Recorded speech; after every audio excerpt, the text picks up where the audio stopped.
Margaret Chen had been staring at the broken fence for 3 weeks. Every morning, she would stand at her kitchen window with her coffee, looking at the damaged wooden panels that separated her backyard from the Hendersons next door. The storm in late September had knocked down nearly 20 feet of fencing, leaving her small garden exposed, and her elderly dog, Buster, with an easy escape route he had already used twice. At 62, Margaret found herself facing challenges she never expected when Robert died 2 years ago. Her late husband had always handled the house repairs, the yard work, the heavy lifting that came with homeownership. Now, living alone in the 3-bedroom ranch house they had shared for 35 years, every broken thing felt like a mountain to climb. She had called 3 different contractors about the fence. The first one never showed up for the appointment. The second quoted her a price that made her laugh out loud, though not from humor. The third seemed more interested in selling her a complete yard renovation than fixing 20 feet of wooden fence. Margaret was a retired elementary school teacher, living on a modest pension and Social Security. She had taught 2nd grade for 40 years, watching thousands of children learn to read, helping them through scraped knees and hurt feelings. She knew how to stretch a dollar, how to make do and mend, but some things required skills and strength she simply didn't possess. That Thursday morning in October, she noticed a man working in the Hendersons' backyard.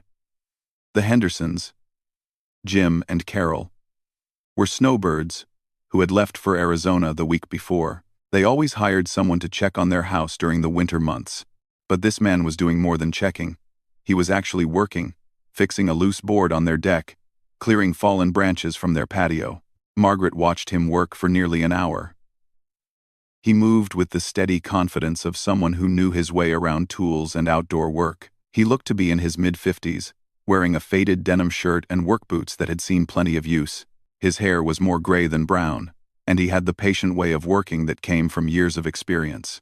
When he finished with the deck board, he started gathering the fallen branches into neat piles.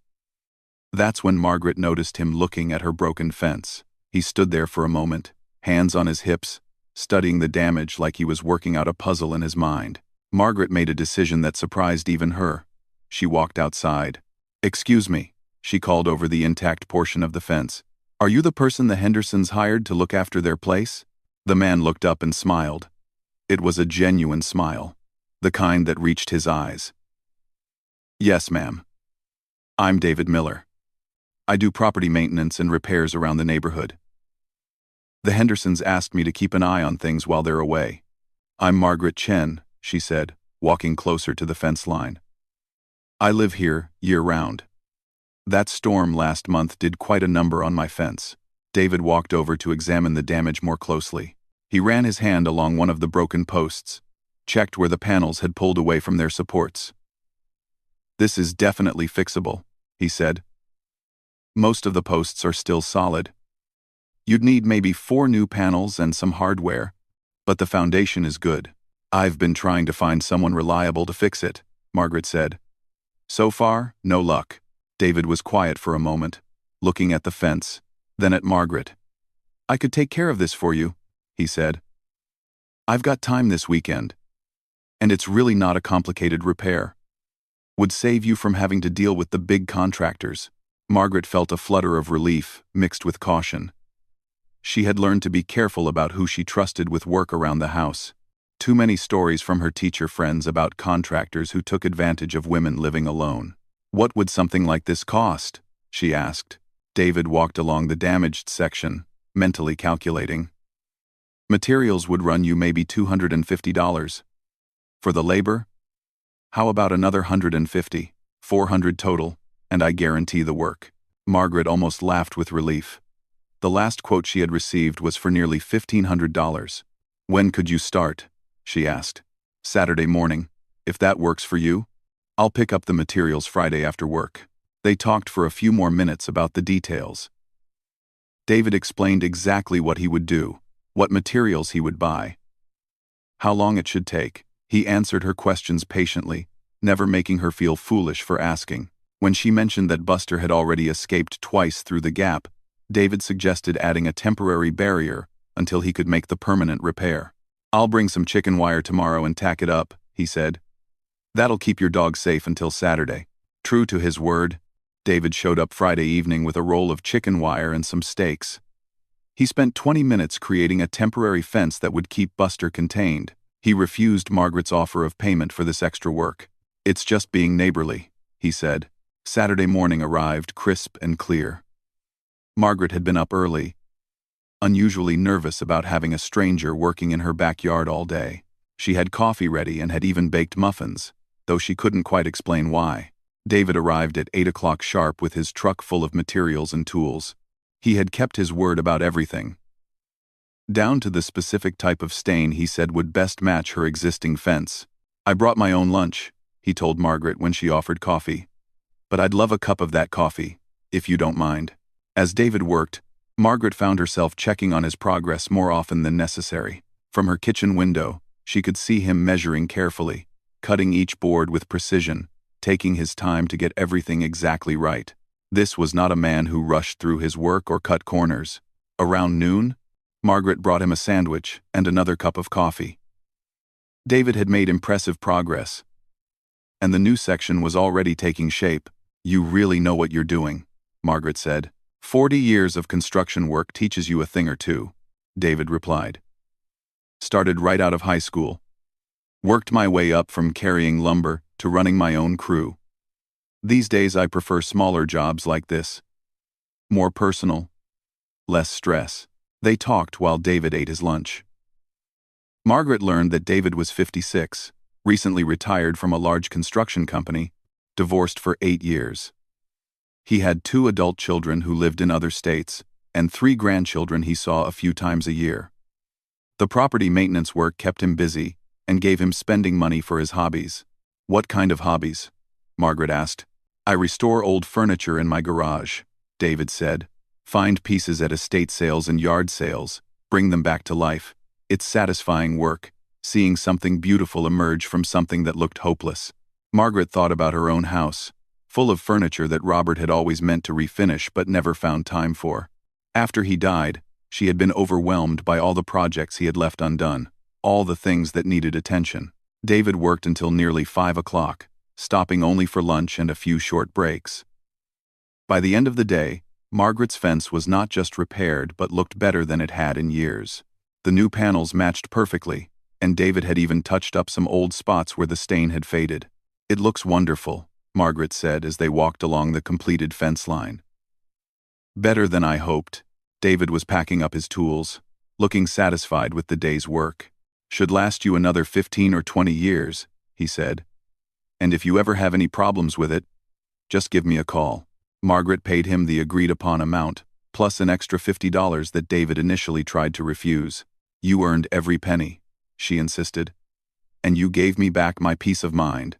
As David loaded his truck, Margaret realized she didn't want him to leave. For the first time in months, she had spent a day with someone who listened to her, treated her with respect, and delivered exactly what he promised. "David," she called as he was getting into his truck. "Would you like to come in for dinner? I made a pot roast, and there's way too much for just me." David paused, his hand on the truck door. "That's very kind of you, Mrs. Chen. But I don't want to impose." "You wouldn't be imposing," Margaret said. "I'd enjoy the company." David smiled that genuine smile again. "In that case, I'd be delighted to stay for dinner." Dinner that Saturday evening stretched into 3 hours.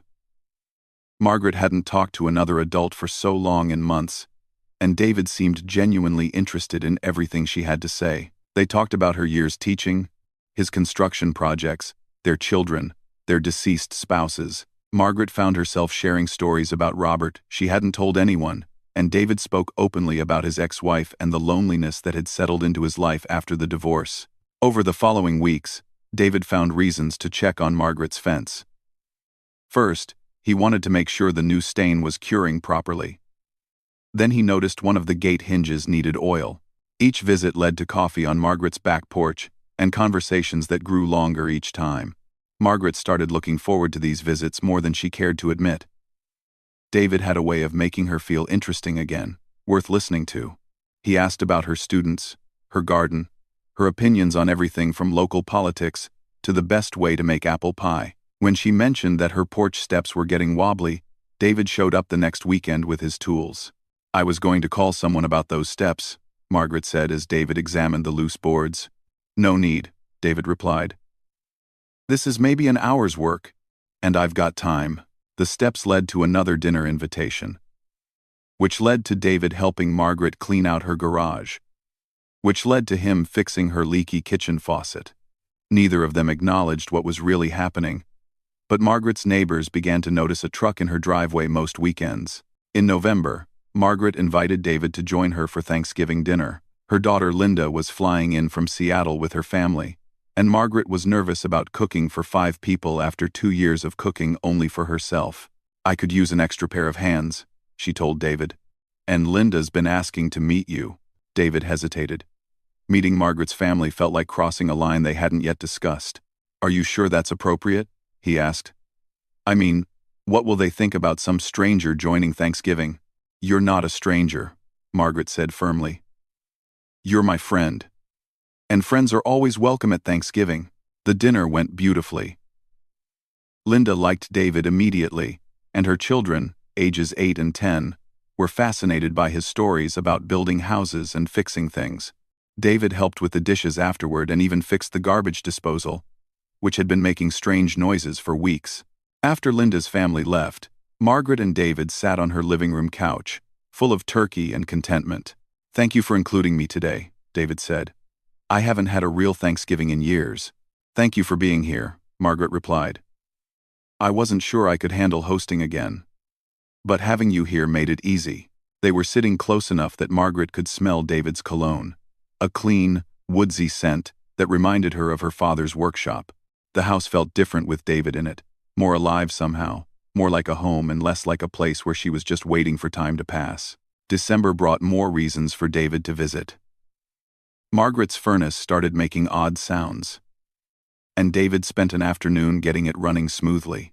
Her Christmas lights hadn't worked since Robert died, and David untangled the mess of wires and got them twinkling again.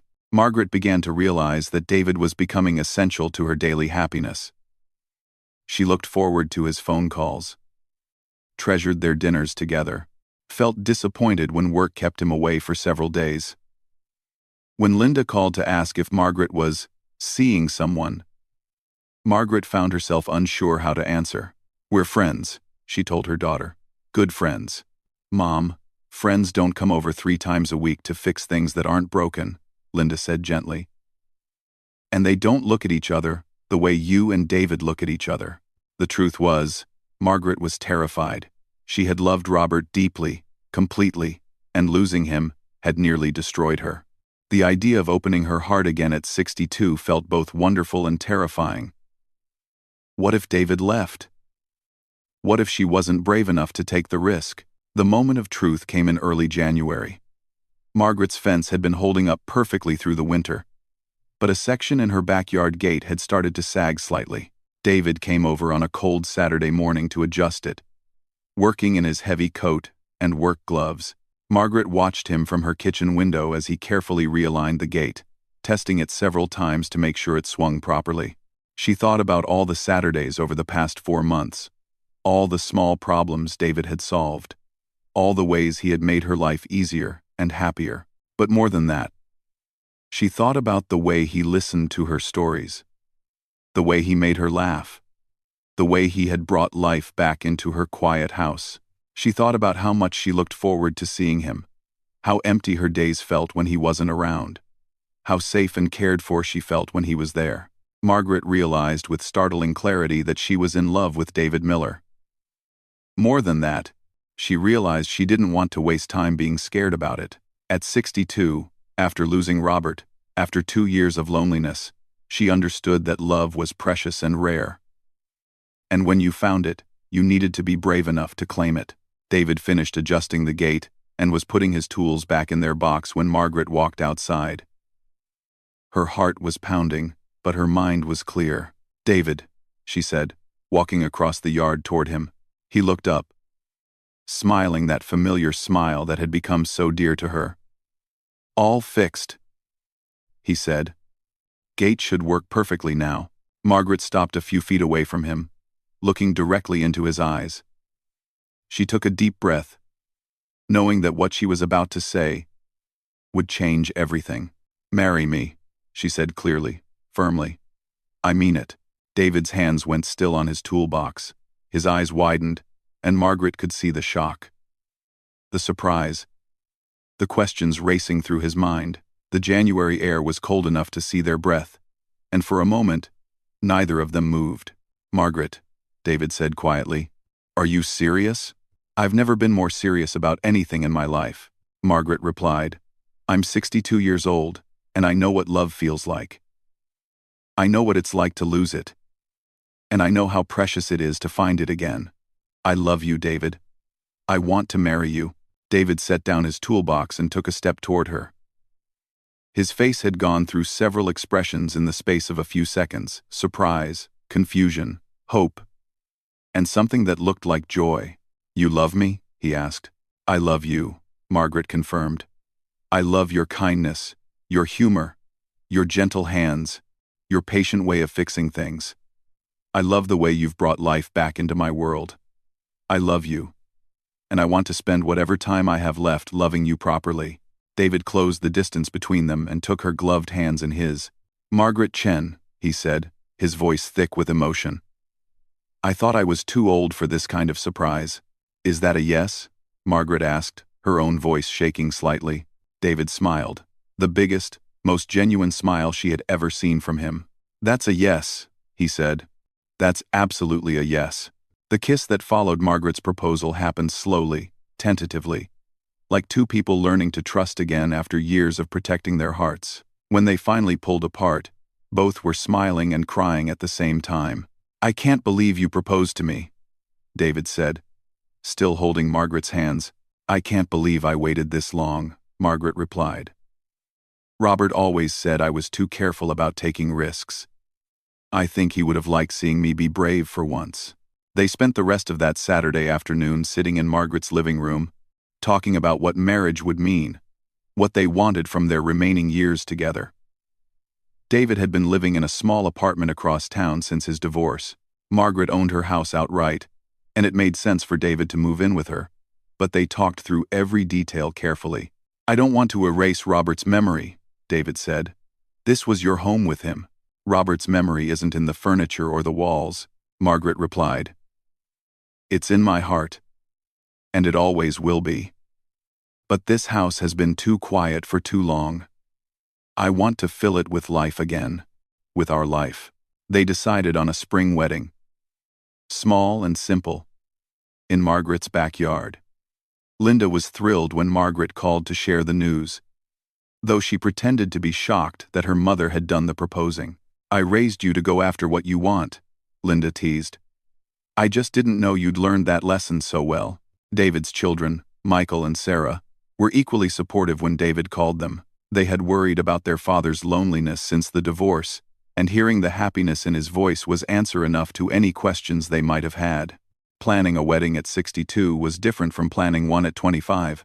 Margaret and David focused on what mattered most to them: good food, close friends and family, and a celebration that reflected their gratitude for finding each other. They wrote their own vows, choosing words that acknowledged their previous marriages while promising a future built on the wisdom those experiences had given them. The wedding took place on a beautiful Saturday in May, exactly 1 year after David had first fixed Margaret's fence. Margaret wore a simple blue dress and carried a small bouquet of daisies from her garden.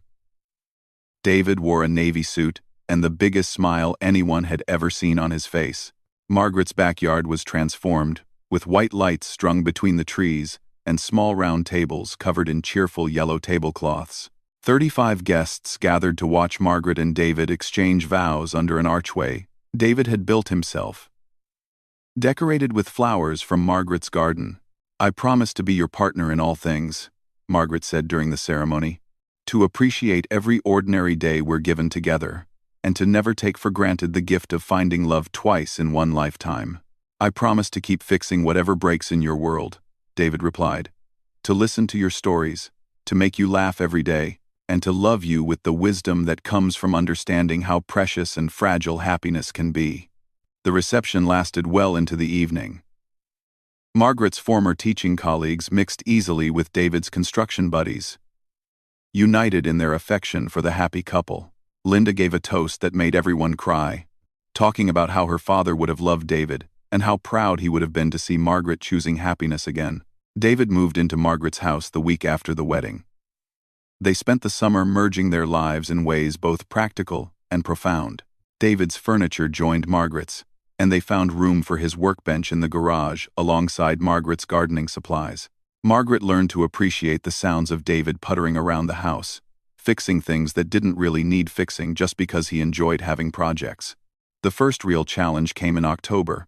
When Margaret was diagnosed with diabetes during a routine checkup, the news scared them both, bringing back memories of serious illnesses they had faced with their previous spouses. But David approached Margaret's health the same way he approached everything else, with patience, research, and determination to solve whatever problems came up. He learned to help Margaret monitor her blood sugar, adjusted his cooking to support her new diet, and walked with her every evening to help keep her numbers stable. When Margaret felt frustrated or worried about her diagnosis, David reminded her that they were a team now, and teams faced challenges together. "Remember when you proposed to me?" he said during one of Margaret's difficult days. "You said you wanted to spend whatever time you had left loving me properly. Well, that goes both ways. Whatever time we have, we'll make it count." Their second Christmas together brought all their children and grandchildren to Margaret's house. The noise and chaos of 5 grandchildren under one roof delighted them both. David had finished restoring an old rocking chair just in time for the youngest grandchild, and Margaret organized cookie decorating sessions that left the kitchen covered in frosting and the children covered in joy. The house that had been too quiet for 2 years was now filled with laughter, conversation, and the comfortable sounds of a life fully lived. Margaret's fence stood strong through another winter storm, and David's tools found new purposes almost every week as they made the house truly theirs. On a cold February evening, as they sat by the fireplace David had restored to working order, Margaret reflected on the journey that had brought them to this moment. "Do you ever think about what would have happened if that storm hadn't knocked down my fence?" she asked. David considered this seriously, as he did all of Margaret's questions. "I think we would have found each other anyway," he said. "Maybe it would have taken longer. Maybe it would have happened differently. But I think we were meant to end up here. Even if I hadn't been brave enough to propose?" David laughed, the sound warm and comfortable in the quiet room. "Especially then. You taught me that sometimes the best things happen when you stop waiting for the perfect moment and just take the leap."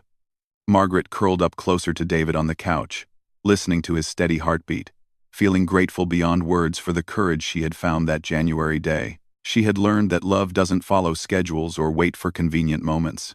Sometimes it shows up disguised as a man fixing your fence, and sometimes it requires you to be brave enough to ask for what you want. Outside, the wind was picking up, but inside, everything was exactly as it should be. The fence stood strong. The house was warm, and 2 people who had thought their stories were ending had discovered they were really just beginning a new chapter together.